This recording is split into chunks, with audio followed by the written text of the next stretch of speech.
নিয়তি। রাধা আমাকে বলে, কৃষ্ণ, যদি তুমি জানো যে নিয়তিতে কি আছে তাহলে তাকে বদলে দাও না কেন?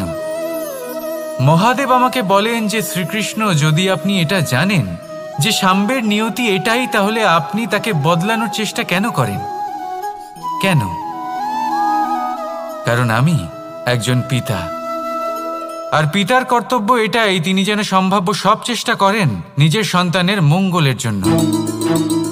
নিয়তি আমি জানি, কিন্তু এটাও আমি জানি যে কর্মের থেকে বড় আর কোনো নিয়তি হতে পারে না। অভিজ্ঞতাও রয়েছে যে কর্মের হাতে নিয়তির এই চক্র বদলে যেতে পারে। তাই জীবনে যদি আপনার কখনো এমন মনে হয় যে এটা তো অসম্ভব, তখনও চেষ্টা করা কখনোই ছাড়বেন না। কে বলতে পারে আপনারই কর্মের কোনো এক বীজ হয়তো নিয়তির চাকায় আটকে গেল আর নিয়তিকে নিজের পথ পাল্টাতে হলো, ঠিক কি না? সেই জন্য নিয়তিকে ভাগ্য মেনে নিয়ে চুপ করে বসে থাকবেন না। নিজের নিয়তি স্বয়ং নিজের কর্মের দ্বারা নির্ধারিত করুন, কারণ আপনার এই কর্মের ওপরেই আপনার অধিকার রয়েছে। আর এই অধিকারকে নিয়তি অনেক সময় সম্মানও করে। তাহলে আসুন আর আমার সাথে ভালোবেসে বলুন, রাধা রাধা। শক্তি এক অত্যন্ত বিচিত্র বস্তু, বা বলতে পারেন অনুভূতি। পিতা সবসময় চান যেন তিনি তার শক্তি পুত্রকে সঁপে দিতে পারেন, যাতে সে শক্তিশালী হয়, যাতে তার মঙ্গল হয়। তার পুত্র সবসময় চায় যাতে সে পিতার সেই শক্তি লাভ করে, কিন্তু সেই শক্তি লাভ করার জন্য পুত্র হওয়া যথেষ্ট নয়, যোগ্য পাত্র হতে হয়। আসুন আপনাকে সহজে বোঝাই। যদি আপনি সুপাত্র হন আর আপনাকে শক্তি দেওয়া হয়, তাহলে আপনি সেই শক্তির গুরুত্ব বুঝবেন, কোথায় সেই শক্তি প্রয়োগ করা উচিত সেটা বুঝবেন। আর এটা যেহেতু অর্জন করা শক্তি হবে, সেই শক্তির অপব্যবহার হবে না। কিন্তু যদি এই আপনি কুপাত্র হন আর যদি আপনাকে এই শক্তি দেওয়া হয়, তাহলে কি হবে? দেখতে গেলে এই শক্তি আপনি দান হিসেবে পেয়েছেন, তাই না আপনি এই শক্তির গুরুত্ব বুঝবেন আর না এর প্রয়োগ আপনি জানবেন। তার অপব্যবহার হওয়া সুনিশ্চিত। তাই যদি আপনি কোনো শক্তি অর্জন করতে চান, তাহলে আগে তার যোগ্য হয়ে উঠুন। পুত্র নয়, পাত্র হয়ে উঠুন। আর আমার সাথে ভালোবেসে বলুন, রাধা রাধা। কথায় আছে, প্রত্যেক পুত্র তার পিতার প্রতিচ্ছবি হয়, আর সমস্ত প্রতিচ্ছবি চায় যেন সে তার অস্তিত্ব প্রাপ্ত করতে পারে। পুত্র চায় সে যেন তার পিতার মতো হয়, বা কখনো কখনো তার থেকেও শ্রেষ্ঠ হয়। সেটা কোনো অনুচিত ব্যাপার নয়। অনুচিত তখন হয় যখন পুত্র নিজের পিতার মতো হবার স্বপ্ন পূরণ করতে গিয়ে বা তার থেকেও শ্রেষ্ঠ হওয়ার স্বপ্ন পূরণে অনুচিত পথের আশ্রয় নেয়। কারণ তারপরে সে তার পিতার গুণগুলি আত্মসাৎ করতে চায় না। সে শুধুই এটা চায় যে সংসারের চোখে যেন আমি শ্রেষ্ঠ প্রমাণিত হই। এটা অনুচিত। সংসারে এমন অনেক মানুষ আছেন যারা এই কারণে শ্রেষ্ঠ হওয়ার চেষ্টা করেন যাতে তার পরিবারের তার পিতার সম্মান বৃদ্ধি পায়। এমনও মানুষ থাকেন, আর এটাই হলো পার্থক্য উদ্দেশ্যের। মনে রাখবেন, যদি আপনার উদ্দেশ্য শুভ হয় তাহলে পথও শুভ হবে, যদি আপনার উদ্দেশ্য অশুভ হয় তাহলে পথও অশুভ হবে। তাহলে নিজের পিতার মতো হবার চেষ্টা অবশ্যই করুন, তার থেকেও শ্রেষ্ঠ হওয়ার চেষ্টা অবশ্যই করুন, কিন্তু মনে রাখবেন আপনার সংকল্প আর আপনার উদ্দেশ্য এই দুই শুভ হওয়া উচিত। তাহলে আসুন আর আমার সাথে ভালোবেসে বলুন, রাধা রাধা। শক্তি শক্তি অর্জন করা এতটা কঠিন নয় যতটা শক্তি লাভ করার পরে সেই শক্তি সামলানো কঠিন হয়। কারণ যেই মানুষ শক্তি লাভ করে তার মনে গর্ববোধ জন্মায়, জন্মায় অহংকার, জন্মায় জেদ। তাই শক্তি প্রাপ্ত করার সাথে বিনম্র থাকাও অত্যন্ত আবশ্যক। আর এটা আমাদের শেখা উচিত বৃক্ষের থেকে। বৃক্ষ যা আমাদের ফল দেয়, বৃক্ষ যা যত ফল দেয় ততটাই ঝুঁকে যায়। আমরা পাথর মারি ওই বৃক্ষের থেকে, ফল প্রাপ্ত করার জন্য। সেই পাথরের মার সহ্য করেও বৃক্ষ আমাদের ফল দেয়। কোনো গর্ববোধ নেই, কোনো অহংকার বোধ নেই, আর সেই জন্য এই বৃক্ষের পুজো করা হয়। এটাই হলো মাহাত্ম্য শক্তির সাথে বিনম্রতার। যদি এই শক্তি সৃজন করে থাকে, সাহায্য করে থাকে, সম্বল হয়ে থাকে, তবেই সেই শক্তি উপযুক্ত। আর নয়তো সেই শক্তি একদিন আপনাকে আসক্ত অবশ্যই করবে। তাহলে শক্তি অবশ্যই অর্জন করুন, কিন্তু তার সাথে সেই শক্তি সামলানোর মতো বিবেকও আপনাকে অবশ্যই জাগ্রত করতে হবে। তাহলে আসুন আমার সাথে ভালোবেসে বলুন, রাধা রাধা। অহংকার অত্যন্ত বলশালী হয়। এই অহংকার মানুষকে কখনো নত হতে দেয় না। অদ্ভুত ব্যাপার, এই অহংকার যা মানুষকে কখনো নত হতে দেয় না, সেটাই তার পতনের কারণও হয়ে দাঁড়ায়।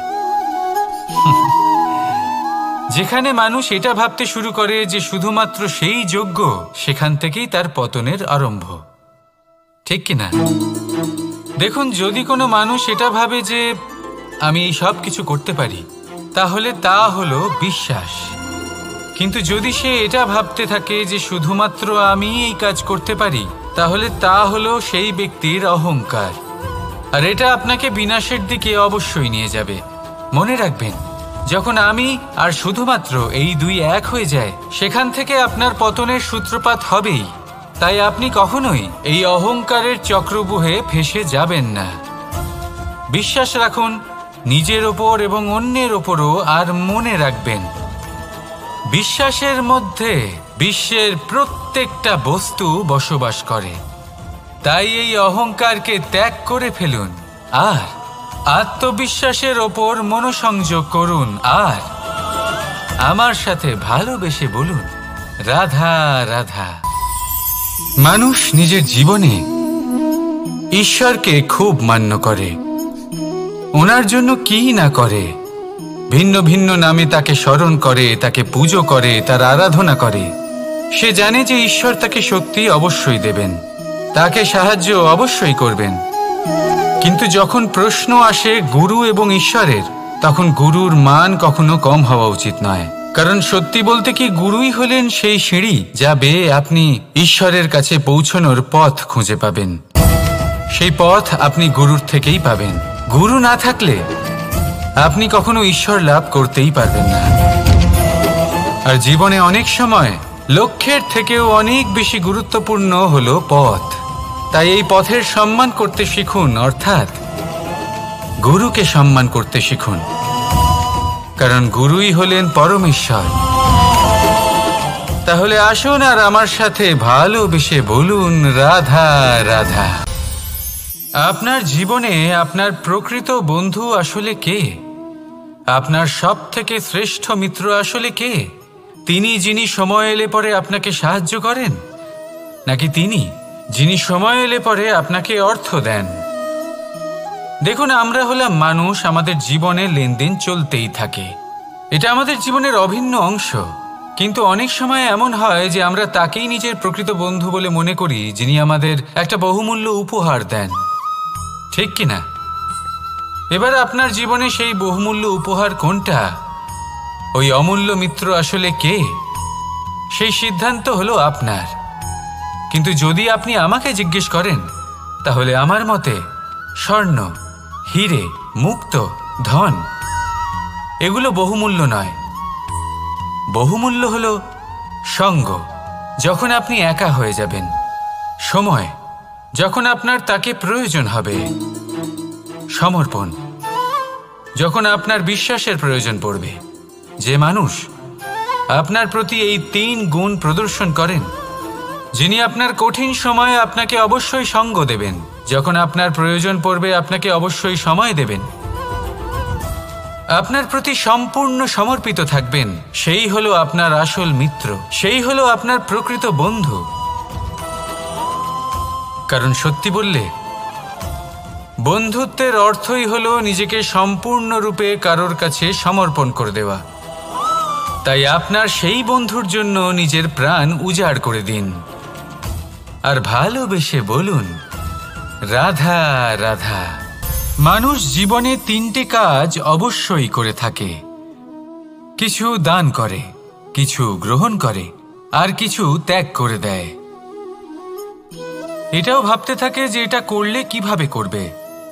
দেবার জন্য পর্যাপ্ত ধন নেই, নেবার জন্য সংসারে অত স্নেহ নেই, আর ত্যাগ করার জন্য জীবনে এত সুখই নেই, তাহলে কিভাবে করবে? আসলে আমরা বস্তুগত চাহিদা অর্জনে এত ব্যস্ত হয়ে পড়ি যে আমরা বুঝতেই পারি না যে কি নেবার আছে, কি দেবার আছে, আর কি ত্যাগ করার আছে। তাহলে আজ আমি আপনাকে বলেই দিই, মনে রাখবেন এই 3টে গুরুত্বপূর্ণ গুণ, 3টে গুরুত্বপূর্ণ কথা। দেবার জন্য আছে দান, নেবার মতো আছে জ্ঞান, আর ত্যাগ করার মতো আছে অহংকার। যখন আপনি দান করতে শিখে যাবেন, জ্ঞান অর্জন করার শক্তি আপনা থেকেই আপনার মধ্যে চলে আসবে। আর যখন এই জ্ঞান আপনার মধ্যে প্রবেশ করবে, অহংকার আপনা থেকেই আপনার থেকে দূরে চলে যাবে। যে ব্যক্তি এই 3-এর মধ্যে ভারসাম্য বজায় রাখতে পারে, তার বর্তমান, ভূত, ভবিষ্যৎ, লোক, পরলোক সব কিছু শুধরে যায়। যেই দিন আপনি দান করতে শিখে যাবেন, জ্ঞান আহরণ করতে শিখে যাবেন, অভিমান ত্যাগ করতে শিখে যাবেন, আপনার সর্বশক্তিশালী, সর্বশক্তিমান পরমেশ্বরেরও প্রয়োজন পড়বে না। কারণ তখন ঈশ্বর আপনার মধ্যেই বাস করবেন। তাহলে আসুন আর আমার সাথে ভালোবেসে বলুন, রাধা রাধা। জীবনে অনেক সময় সমস্যা আমাদের চারদিক থেকে ঘিরে ফেলে। এই সমস্যা নানান ধরনের হতে পারে। আর্থিক সমস্যা হতে পারে, পারিবারিক সমস্যা হতে পারে, কোনো সম্পর্ক নিয়ে সমস্যা হতে পারে, কখনো কোনো দৈনিক সমস্যা হতে পারে, কখনো কোনো দ্বন্দ্ব হতে পারে, অনেক সমস্যা হতে পারে। কিন্তু যখনই কোনো সমস্যা আসে, আমাদের মনে তার জন্য একটা উত্তর অবশ্যই থেকে থাকে, যা আমাদের অন্তরে রয়েছে। একে আমরা বলি আত্মা।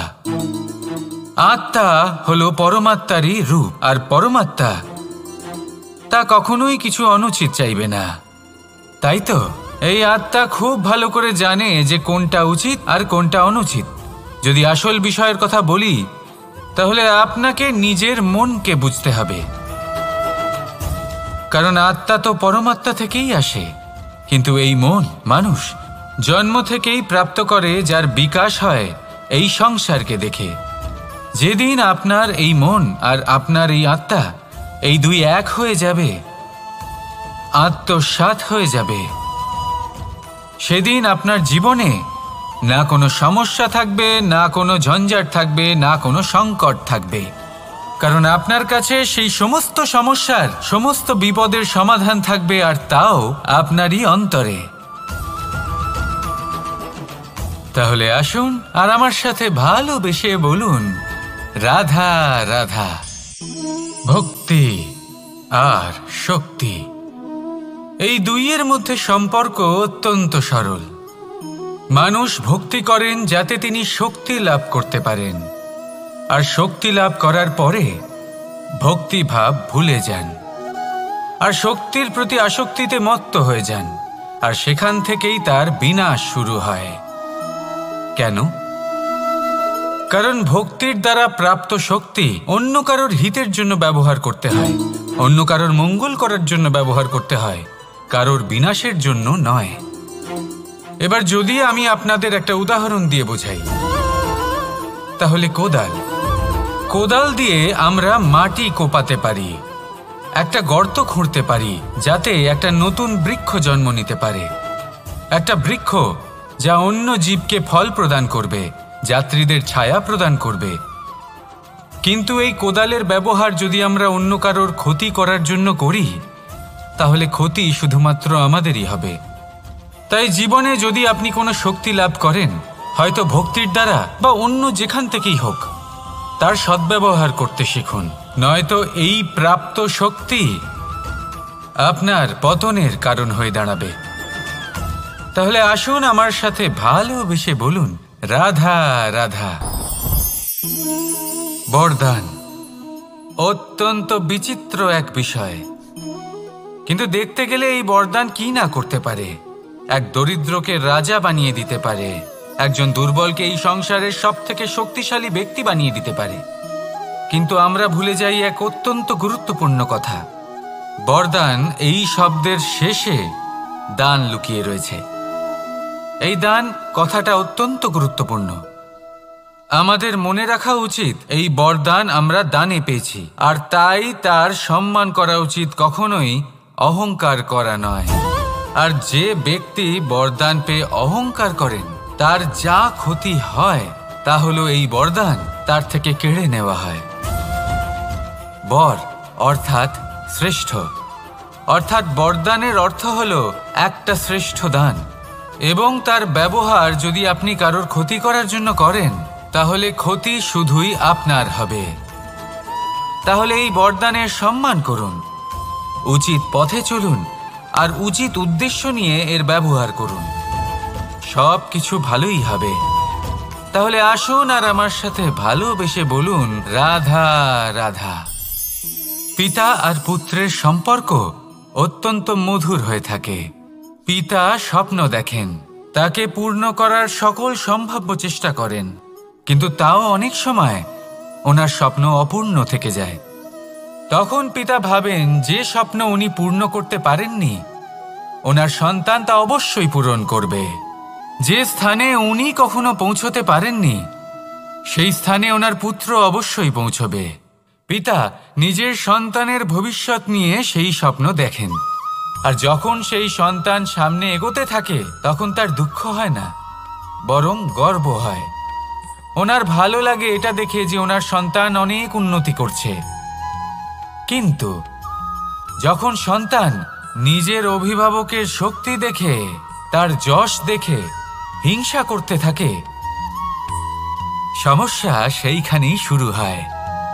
সেই জন্য সকল সন্তানকে এটা মনে রাখতে হবে, দেখুন, পুত্র হবার সুবাদে, এক সন্তান হবার সুবাদে এটা হলো আপনার অধিকার যে আপনি আপনার পিতার থেকে বেশি উন্নতি করবেন। আপনার পিতাও এটাই চান, কিন্তু সুস্থভাবে এটা করুন। একটা রেখা টেনে নিন যাতে আপনি তাতে এগোতে পারেন আর আপনার পিতার তাতে গর্ববোধ হয়, আর সেই বিষয়ে দুঃখ না হয় যে আমার সন্তান আমাকেই ছোট করার চেষ্টা করছে। ইতিহাস সাক্ষী রয়েছে, যে মানুষ অন্য কাউকে ছোট করার চেষ্টা করেছেন সেই মানুষই ছোট হয়ে গেছেন। আর আমার মনে হয় না আপনি এটা চান, কারণ কোনো একদিন আপনিও কারোর পিতা হবেন। আসুন আমার সাথে ভালোবেসে বলুন রাধা রাধা। সাথী, সাথী এই শব্দটির ব্যাখ্যা কে কিভাবে করে? মিত্র, সখা, বন্ধু, কিন্তু অর্থ একটাই। তিনি যিনি আপনার সঙ্গী হন আর তিনি যার সাথী আপনি হন। এবার সব থেকে বড় প্রশ্ন হলো এটাই যে তিনি কে হতে পারেন যাকে আপনি আপনার সাথী বলে মেনে নিতে পারেন, নিজের সখা, নিজের মিত্র, নিজের বন্ধু মেনে নিতে পারেন। আপনার সাথী হলেন তিনি যিনি দুঃখের সময় আপনার পাশে থাকবেন, আপনার হাত ধরে থাকবেন। আপনার সাথী হলেন তিনি যার হাত আপনি নিজের সুখের দিনে ধরে থাকবেন। সেই সাথীরই হাত ধরুন যিনি দুঃখে সবসময় আপনাকে সাহায্য করার জন্য তৎপর হয়ে থাকেন, আপনার পাশে থাকেন, আর যাকে সুখের দিনে আপনি আপনার সাথে রাখতে পারেন। আর যখন আপনার সাথে আপনার এই সাথী থাকবে তখন আপনি এটা বুঝবেন যে যখন জীবনে দুঃখ আসে তখন এই দুঃখ কমে যায়, সবার মধ্যে ভাগ হয়ে যায়। আর যদি তখন সুখ আসে তাহলে সেটা সবার উপস্থিতিতে আরো বেড়ে যায়। এটাই হলো প্রেম, এটাই হলো ভালোবাসা, এটাই হলো সঙ্গ, যেমন সম্পর্ক আমার আর রাধার মাঝে। তাহলে আসুন আর আমার সাথে ভালোবেসে বলুন রাধা রাধা। আমাদের মনে যখন কোনো প্রশ্ন ওঠে, কোনো দ্বন্দ্ব জাগে, তখন আমরা যাই আমাদের গুরুর কাছে, আমাদের আরাধ্যের কাছে গিয়ে জিজ্ঞেস করি। এইভাবেই একদিন আমি পৌঁছলাম আমার আরাধ্যের কাছে, আমার মহাদেবের কাছে, আর ওনাকে প্রশ্ন করলাম যে মহাদেব, জীবনে আনন্দ পাওয়ার, উৎসব পালনের, প্রেম ভাগ করে নেবার, জীবনকে উপভোগ করে নেওয়ার সর্বশ্রেষ্ঠ সময় কোনটা? মহাদেব হাসলেন আর উনি বললেন, জীবনে উৎসব পালনের সবথেকে শ্রেষ্ঠ দিন হল মৃত্যুর ঠিক আগের দিনটা। প্রেম ভাগ করে নেওয়ার সবথেকে শ্রেষ্ঠ মুহূর্ত হল মৃত্যুর ঠিক আগের মুহূর্ত। জীবনকে উপভোগ করে নেওয়ার সর্বশ্রেষ্ঠ প্রহর হল মৃত্যুর এক প্রহর পূর্বে। তখন আমি চমকে গেলাম। আমি বললাম, কিন্তু মহাদেব, মৃত্যু তো অনিশ্চিত, আমরা জানিও না কবে আমাদের মৃত্যু হবে। মহাদেব আবার হাসলেন। উনি বললেন যে যদি আমরা এভাবে জীবন কাটাই যে আমরা জীবনের প্রত্যেক দিন, প্রত্যেক মুহূর্ত, প্রত্যেক প্রহর শেষ বলে মনে করি, তাহলে আমাদের সমস্ত জীবন আনন্দের সাথেই অতিবাহিত হবে। কি বলেন? তাহলে আপনিও এই কথা মনে রাখুন আর আমার সাথে ভালোবেসে বলুন, রাধা রাধা। জীবনে অগ্রসর হওয়ার জন্য আমাদের কাকে প্রয়োজন হয়? মাতা পিতা, বন্ধু, প্রেম, সাহায্য, অর্থ, পরিশ্রম, আশা। ভিন্ন ভিন্ন মানুষ ভিন্ন ভিন্ন বিকল্প চয়ন করে। যদি আমি আপনাকে বলি, তাহলে জয় আর পরাজয়ের মন্ত্র দুটো শব্দের উপর নির্ভর করে, মেনে নেওয়া আর দৃঢ় হওয়া। যদি মেনে নেন তাহলে হেরে যাবেন, যদি দৃঢ় হন তাহলে নিশ্চিত রূপে জয়ী হবেন। যদি কখনো আপনি ক্লান্ত হয়ে ওঠেন, আপনি দুঃখী হন, পুরোপুরি ভেঙে পড়েছেন, তখন মেনে নেবেন না যে আপনি ভেঙে পড়েছেন, নয়তো হেরে যাবেন। তখন উল্টে স্থির করবেন যে যাই হয়ে যাক না কেন, আমি জয়ী হবই। আর আপনি দেখবেন যে জয় নিশ্চিত রূপে আপনার কাছেই আসবে।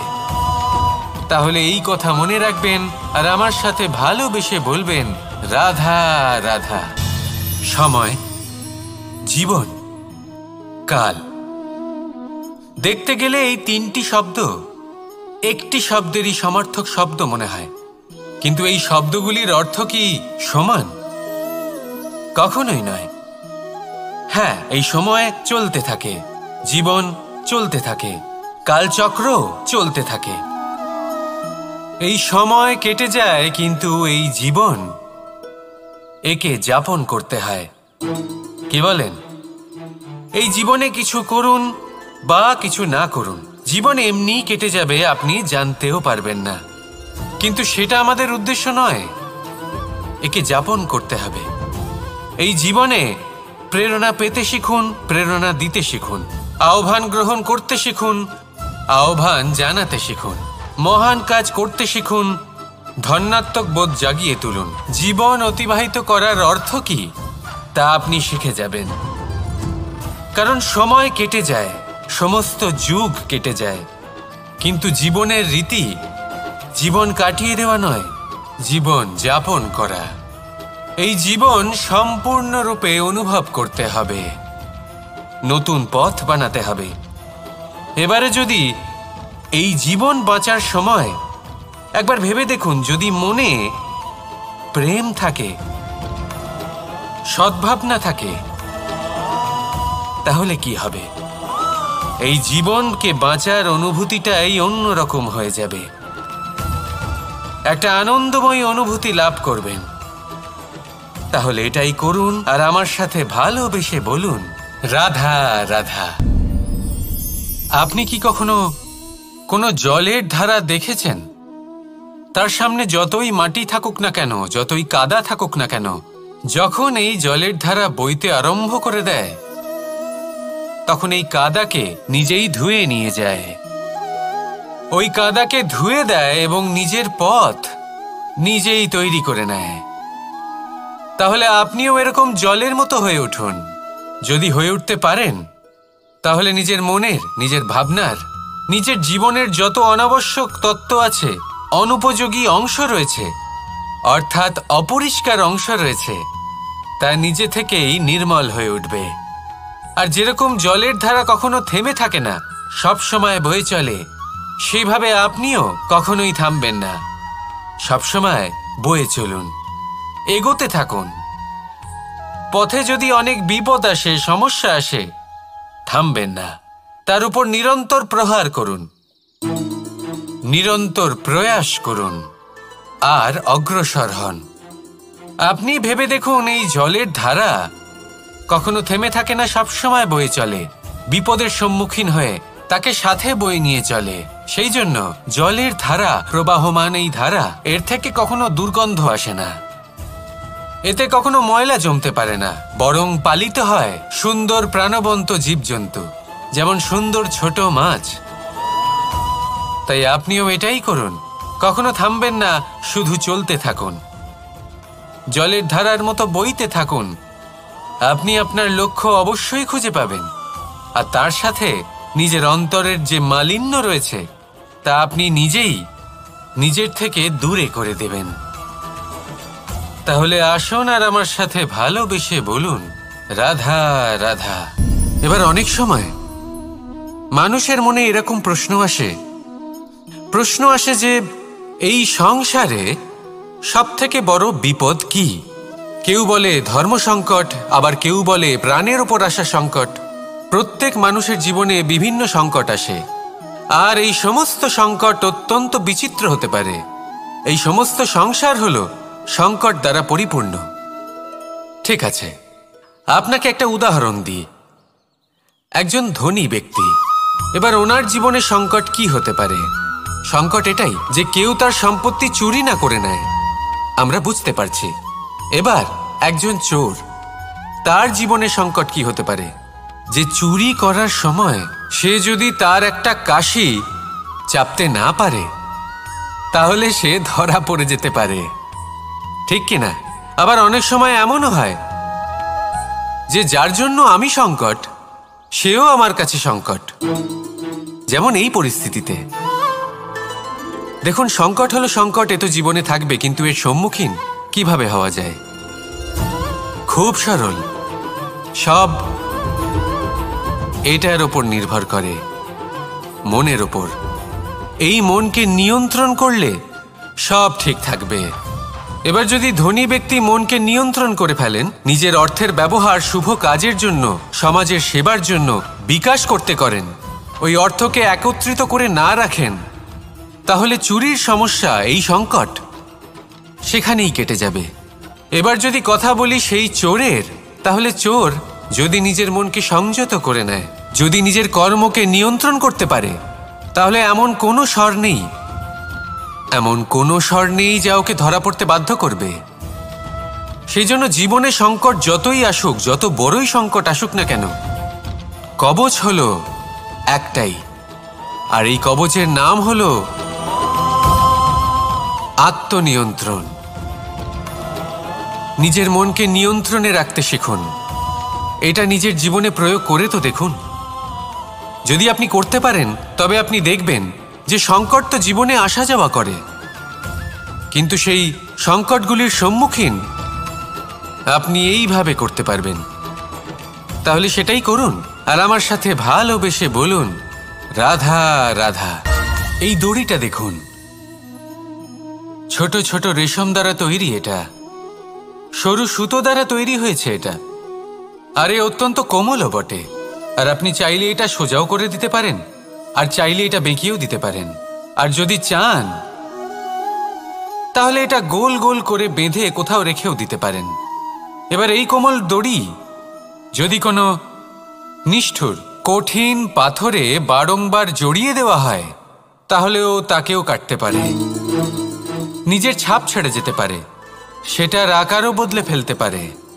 এবার এর কারণ কি? এর কারণ হলো অভ্যাস আর নিরন্তর প্রচেষ্টা। যদি আপনিও চেষ্টা করেন আর নিরন্তর কর্ম করে যান, তাহলে আপনার প্রারব্ধ পাথরের মতো কঠিনই হোক না কেন, তাতে ভাঙন ধরিয়েও আপনি নিজের লক্ষ্যে অবশ্যই পৌঁছতে পারবেন। একটা গুরুত্বপূর্ণ কথা মনে রাখবেন, সুকর্মের অভ্যাস আর নিরন্তর প্রয়াস, এই হলো সাফল্যের মন্ত্র। তাহলে জীবনে এই মন্ত্র আনুন আর আমার সাথে ভালোবেসে বলুন, রাধা রাধা। বসন্ত ঋতু, এই সময় মন আনন্দে ভরে থাকে। এমন মনে হয় যেন আমরা আকাশে বিচরণ করতে চলে যাই, কিন্তু সেটা তো সম্ভব নয়।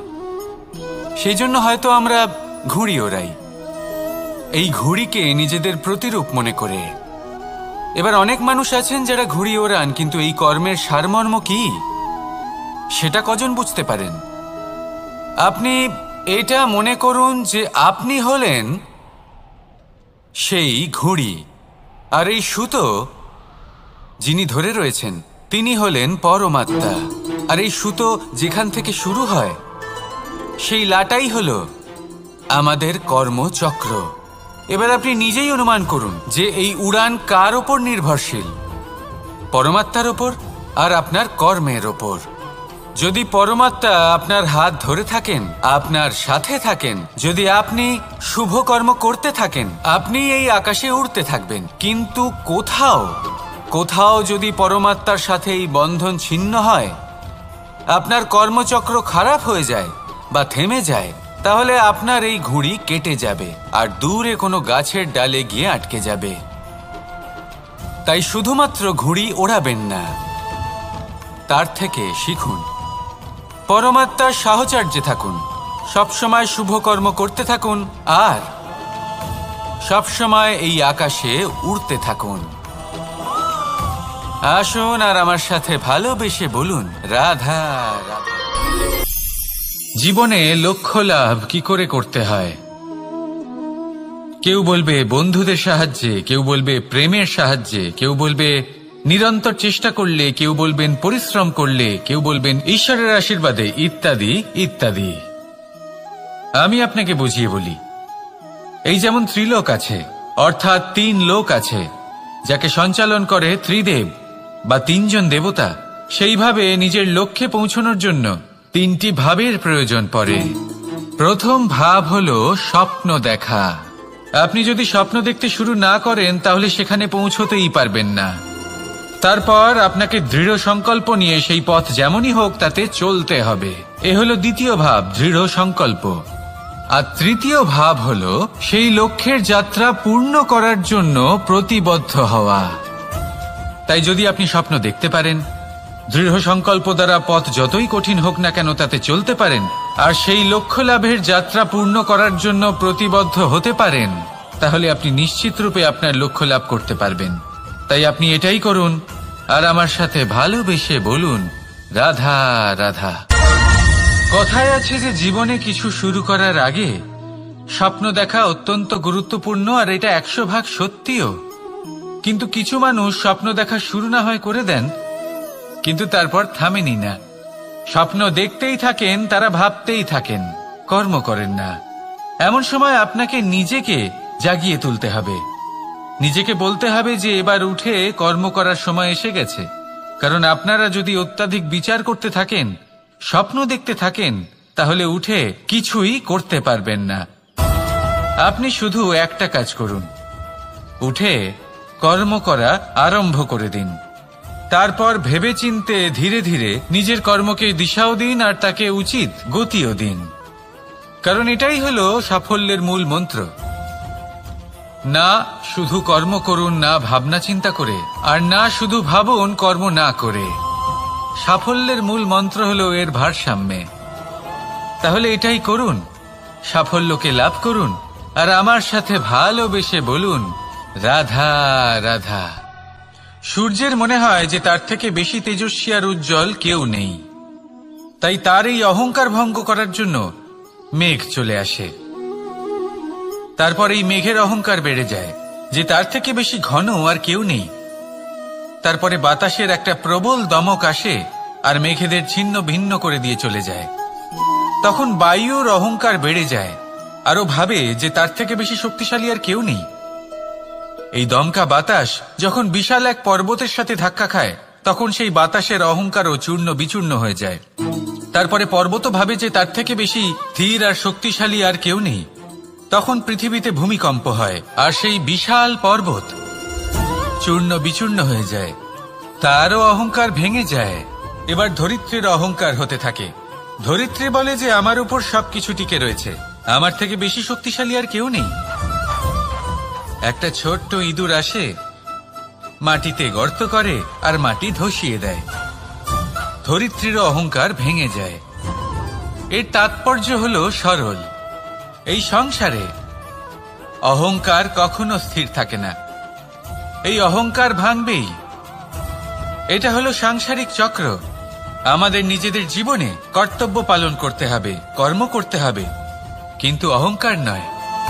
যে ব্যক্তি এটা বুঝতে সক্ষম হন তাকে জ্ঞানী বলা হয়, আর যে মানুষ এটা বুঝতে পারেন না তিনি সারা জীবন শোধ প্রতিশোধ মান অভিমানের এই চক্রে আটকা পড়েন। এবার আপনি কি এই চক্রে আটকে থাকতে চান, নাকি জ্ঞানী হয়ে উঠতে চান? সেই চয়ন আপনারই। আসুন আর আমার সাথে ভালোবেসে বলুন, রাধা রাধা। কোন যোদ্ধা জন্ম থেকে যোদ্ধা হন না, তিনি যোদ্ধা হবেন কিনা চয়ন করেন। তিনি যোদ্ধা হবেন বলে তখনই স্থির করেন যখন তিনি পিছু হটবেন না বলে দৃঢ় প্রতিজ্ঞ হন। যদি ওনার সামনে অশুভ কিছু হয়, তার বিরোধিতা করতে দৃঢ় প্রতিজ্ঞ হন, তবেই তিনি যোদ্ধা হতে পারেন। কেউই যোদ্ধা হয়ে এই পৃথিবীতে জন্মগ্রহণ করেন না। আপনি কি হতে চান? সেই দর্শক হতে চান যারা যুদ্ধভূমিতে বসে থেকে অন্য কারোর জয়ে উচ্ছ্বাস প্রকাশ করেন, নাকি সেই যোদ্ধা হতে চান যিনি নিজের শৌর্য দিয়ে বীরত্ব দিয়ে পরাক্রম প্রদর্শন করেন এবং যার প্রশংসা যুগ যুগ ধরে হয়ে চলে? সিদ্ধান্ত আপনারই। আসুন আর আমার সাথে ভালোবেসে বলুন, রাধা রাধা। সাফল্য খুব সহজ এক শব্দ। এটা হলো সেই সব শব্দের মধ্যে অন্যতম যা মানুষ একটু বুঝলেই ভাবেন সব বুঝে ফেলেছি, আর যেই উনি বুঝতে পারেন সাফল্য কি, আজীবন সেই সাফল্যের পেছনেই ছুটতে থাকেন। এই সাফল্য হলো একটা খেলার মতো, যাতে মানুষ নিজের সমস্ত জীবন বাজি লাগিয়ে দেন। আর প্রত্যেক খেলার মতোই এরও কিছু নিয়ম রয়েছে। আর প্রাথমিক নিয়ম হলো, এই সাফল্য লাভ করার জন্য সাফল্য লাভ করার স্বপ্ন আপনাকে অবশ্যই দেখতে হবে আগে। হ্যাঁ, কিন্তু শুধুমাত্র স্বপ্ন দেখলেই কিছুই হবে না। স্বপ্ন দেখুন, তারপরে আপনার নিজের নিদ্রাকে ভঙ্গ করতে হবে, দিনরাত পরিশ্রম করতে হবে, দিনরাত চেষ্টা করতে হবে, তবেই এই সাফল্য আপনার কাছে আসবে আর আপনার পদানত হবে।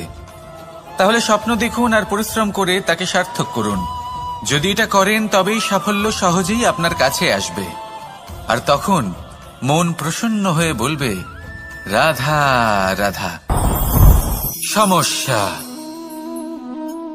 প্রত্যেকের জীবনেই সমস্যা আসা যাওয়া করে, আর প্রত্যেক মানুষ সমস্যা আসার পর তার সমাধান খুঁজতে উঠে পড়ে লাগেন। কিন্তু যখনই সমস্যার সমাধান হয়ে যায়, আমরা সুপ্রসন্ন হয়ে যাই এবং অসাবধানও হয়ে যাই। আমাদের মনে হয় যে আমরা সম্পূর্ণরূপে সমস্যার অন্ত করেছি, কিন্তু কোথাও না কোথাও একটা ছোট্ট বীজ রয়েই যায়, আর সেই বীজ আমাদের অসাবধানতার ছত্রছায়ায় বড় হতে থাকে, আর তারপর মহা সংকট হয়ে আবার আমাদের উপর আক্রমণ করে। এই সংকট যে কোনো রূপে আসতে পারে, কোনো শত্রুর রূপেও আসতে পারে, বা কোনো মহামারীর রূপেও আসতে পারে। সেই জন্য সবসময় সাবধান থাকাই উচিত, কারণ অসাবধান হলে কি হয়, আমাদের সুরক্ষা চক্রে একটা ছেদ উৎপন্ন হয়, আর আমাদের শেষ করতে পারে এমন এক বাণ সেই ছেদ বিন্দু হয়ে আমাদের হৃদয়ে প্রবেশ করতে পারে। তাই যে কোনো সমস্যার সমাধান করুন, জয়ী হন, উৎসব পালন করুন, কিন্তু সাবধানে থাকবেন। আসুন আর আমার সাথে ভালোবেসে বলুন, রাধা রাধা। আমাদের জীবনে দুই ধরনের সম্পত্তি হয়ে থাকে, এক হলো ভৌতিক সম্পত্তি, এক হলো জৈবিক সম্পত্তি। অর্থ, সম্পদ, সুবিধে, খাদ্য, এইসব ভৌতিক সম্পত্তির মধ্যে পড়ে। ব্যক্তি, মিত্র, পরিবার, আমাদের আপনজন, আত্মীয় স্বজন সব জৈবিক শ্রেণীতে পড়ে। আর প্রত্যেক মানুষের পক্ষে এই বিভাজন বোঝা অত্যন্ত আবশ্যক, কারণ মূলত আমাদের ব্যবহার দুই রকমের হয়ে থাকে। হয় আমরা ভালোবাসি বা আমরা সদ্ব্যবহার করি। আর সবথেকে বড় ভুল আমরা তখন করি যখন আমরা বুঝতেই পারি না যে ভালোবাসবো কাকে আর ব্যবহার করব কাকে। আমরা ভৌতিক সম্পত্তি ভালোবেসে ফেলি আর ব্যবহার করি জৈবিক সম্পত্তিকে, যেখানে এটা অনুচিত। জৈবিক সম্পত্তিকে ভালোবাসুন আর ভৌতিক সম্পত্তিকে ব্যবহার করুন। যেদিন আপনার মধ্যে এই বোধ জাগ্রত হবে যে কাকে ভালোবাসবেন আর কাকে ব্যবহার করবেন, সেই দিন আপনার জীবনে শুধুই শান্তি বিরাজমান হবে। আর তখন এই মন প্রসন্ন হয়ে বলবে, রাধা রাধা।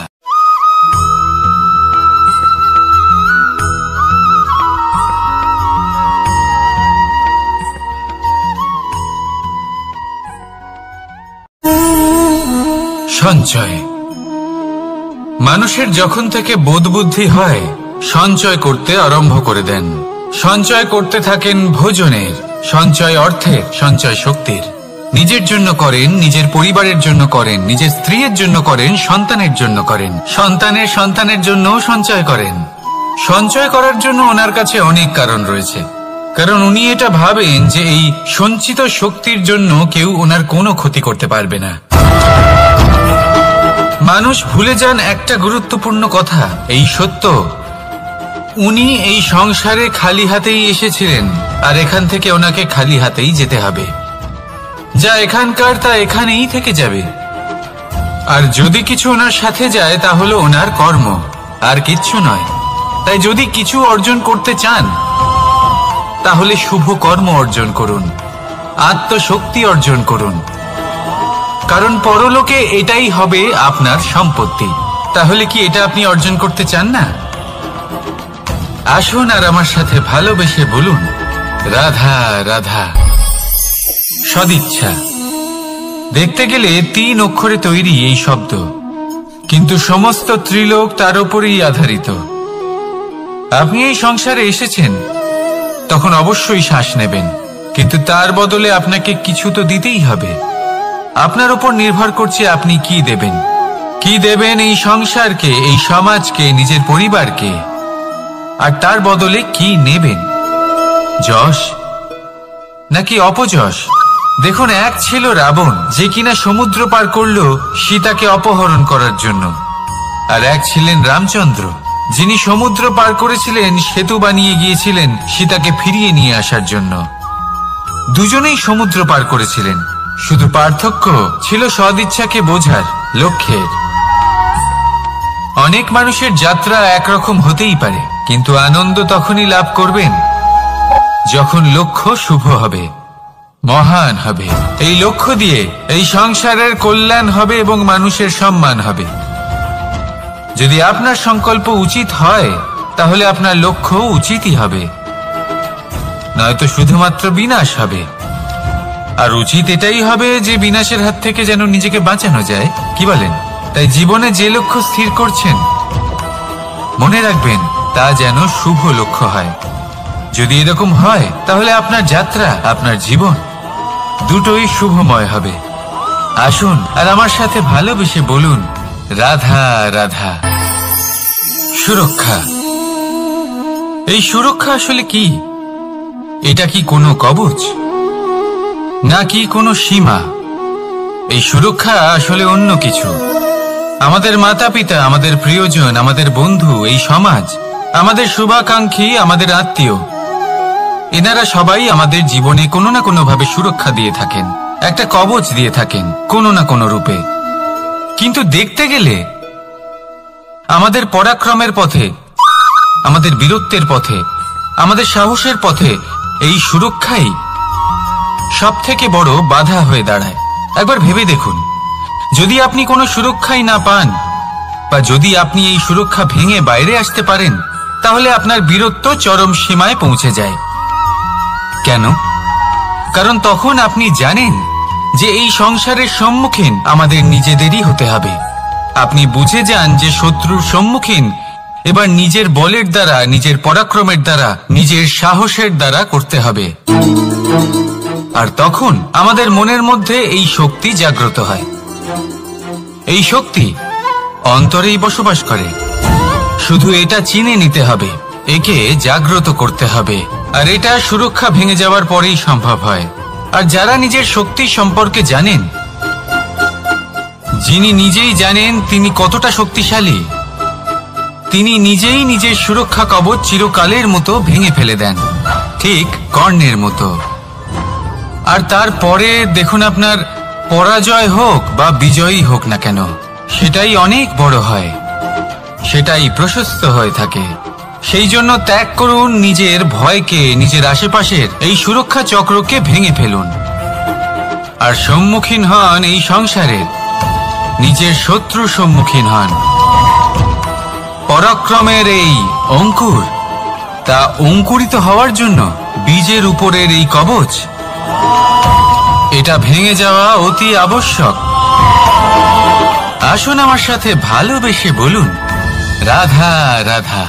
যখন আমরা হাঁটতে থাকি আর আমাদের পায়ে কাঁটা বিঁধে যায়, তখন মুখ দিয়ে আহ বেরিয়ে আসে, কান্না চলে আসে, আর অনেক সময় অভিশাপও বেরিয়ে আসে। কিন্তু আমরা কি কখনো এটা এইভাবে দেখেছি, এইভাবে ভেবেছি যে আমরা যে পথে চলেছি সেই পথে কাঁটা বিঁধেছে, নাকি আমরা সেই পথ নির্বাচন করেছি যাতে শুধুই কাঁটা রয়েছে?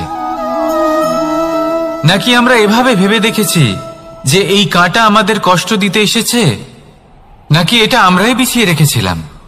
সাবধান থাকা উচিত ছিল, কারণ কাঁটা বিঁধলে যন্ত্রণা হবে, চিৎকার করে ফেলতে পারি, মুখ থেকে অভিশাপও বেরিয়ে আসতে পারে। কিন্তু এই অভিশাপ শুধুমাত্র আমাদের তরফ থেকে অভিশাপ হয়, সামনের ব্যক্তিটির ওপরও নির্ভর করে। এবার সেই ব্যক্তি যদি এমন হয় যে ফুল আর কাঁটা এই দুই সমানভাবে গ্রহণ করতে পারে, তার কাছে অভিশাপও বরদানে পরিণত হয়। শেষ পর্যন্ত ব্যাপারটা দাঁড়ায় ভাবনা, চিন্তা, দৃষ্টিভঙ্গির ওপর, কারণ আপনার এই ভাবনাই সত্যি হয়ে সামনে আসে। সেই জন্য এই ভাবনা, চিন্তা, মানসিকতাকে গুরুত্ব সহকারে দেখবেন। এই বিবেচনা নিয়ে বিবেচনা করতে শিখুন। আমার কথার অর্থ হলো যে জীবনে যখন এরকম কিছু একটা ঘটবে, তখন ভেবে দেখুন যে এরকম কেন হলো। আপনি কি এমন কোনো কর্ম করেছিলেন যার কর্মফল এটা? এমন কোনো কাজ যা অনুচিত ছিল, অসত্য ছিল, যা অভদ্রতার কারণ ছিল? ভেবে দেখা প্রয়োজন। দেখুন, ইচ্ছে হলো আপনার যে আপনি কি করতে চান, ভাবনা আপনার, সত্য আপনার, জীবন আপনার, সিদ্ধান্ত আপনার। আসুন আর আমার সাথে ভালোবেসে বলুন, রাধা রাধা।